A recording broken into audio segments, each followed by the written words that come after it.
Welcome to the Learning Pines YouTube. We hope this video helps. You'll begin by verifying prerequisites: a MySQL user with remote privileges and a reachable host. Once done, make sure your database accepts connections from your IP or set up an SSH tunnel for security. Next, install the Sheets add-on or open Google Apps script to use JDBC. You do this because direct access simplifies queries and automations. Finally, store credentials securely. Use script properties or a secrets manager, so you can reference them programmatically without exposing passwords. Now you authenticate and configure the pipeline. In Apps script, paste the JDBC connection string and read credentials from script properties.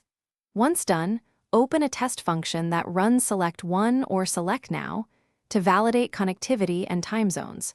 Make sure to configure connection options like use SSL and Socket Factory when needed. After a successful test, map your sheet columns to database columns and write parameterized insert or update statements. This prevents SQL injection and makes bulk operations finish by automating and hardening the workflow. Create time-driven triggers for periodic syncs or on edit triggers for near real-time updates. Once done, optimize by batching rows into single transactions and use exponential backoff for transient errors.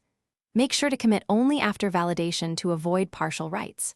If something goes wrong, check Apps script logs, verify firewall rules and MySQL user permissions, and confirm your connection string parameters like port and SSL. One key tip: reproduce the error with a small dataset to isolate the cause quickly.